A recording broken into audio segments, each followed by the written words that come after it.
before Honeoye Falls was a village, before Mendon was a town, before Monroe was a county, there was a gathering place atop the crest overlooking the falls of Honeoye Creek. This is the story of that place. From tavern to hotel to temple, a story of pioneering fellowship. Pioneers come from all places. Pioneers come from all times. Zebulon Norton was a true pioneer. Born in Vermont in 1791, he built 2 mills along the powerful Honeoye Creek Falls in what would eventually become known as West Mendon.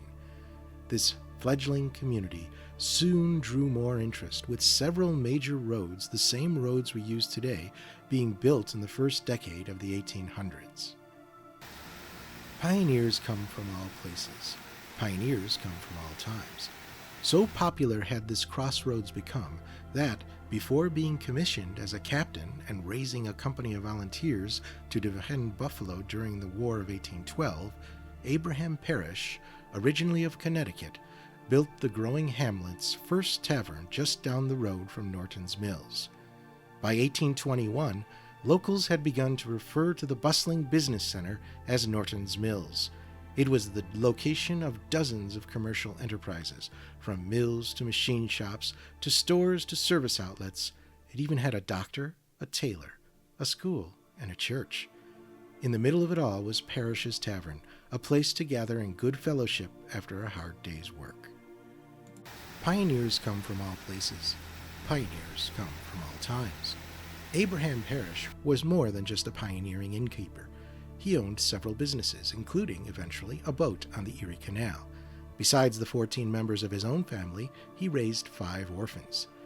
Parrish kept the tavern for several years before selling it to John Case, who then sold it to Daniel Gibson. The wood-framed inn soon met the fate of nearly all buildings of that era. It was consumed in flames and burnt to the ground. Not to be dismayed by this unfortunate event, Gibson built a new building, a brick building, on that very same spot. The 2-story structure became the Falls Hotel, and it would fall into the hands of John F. Stone and his wife. Just as the strife of the Great Civil War blanketed our nation, on August 31, 1861, 29-year-old Mendon native Sylvester Jack Wilcox purchased the Falls Hotel from Stone and his wife. By 1865, Wilcox had completely remodeled the Falls Hotel, adding a 3rd-story ballroom and a 2nd and 3rd-story porch. The new Wilcox House, also known as the Wilcox Hotel, despite other hotels, fulfilled its legacy by continuing its role as the central meeting place of the town. People crowded its porches for village parades. Dignitaries stayed there. Locals gathered in its saloon and billiard room. Sylvester Wilcox and his wife Marion became leading figures in the community.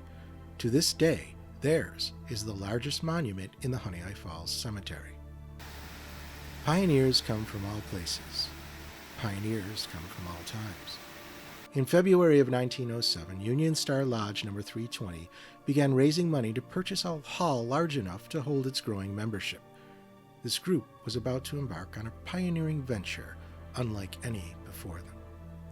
Later that same year, on the evening of November 17th, Sylvester Wilcox died at his home on Monroe Street at the age of 74.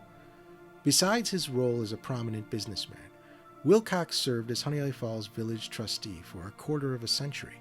He was also a member of Union Star Lodge No. 320. Upon his death, the Wilcox Hotel passed into the hands of Sylvester's wife, Marion. On a deed that bears the date March 1, 1915, Marion Wilcox, executor of the estate of Sylvester Wilcox, sold the hotel to George P. Lawton, Daniel F. Courtney, and Ann L. Courtney. The Wilcox Hotel continued to operate until 1920, when the property was purchased by Union Star Temple Association. Architect James R. Tyler of Rochester drew plans to renovate the nearly century-old hotel into a dual-purpose commercial civic meeting facility. For the next several months, under the supervision of Matthew Bancroft of West Bloomfield, the Wilcox Hotel, formerly the Falls Hotel, was transformed into a Masonic temple. Union Star Lodge's new temple, proclaimed at the time as one of the finest buildings for lodge purposes in the state, was opened to the public on November 15, 1920. Pioneers come from all places. Pioneers come from all times.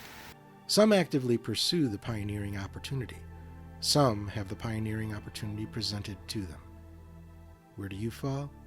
See what happens next in September.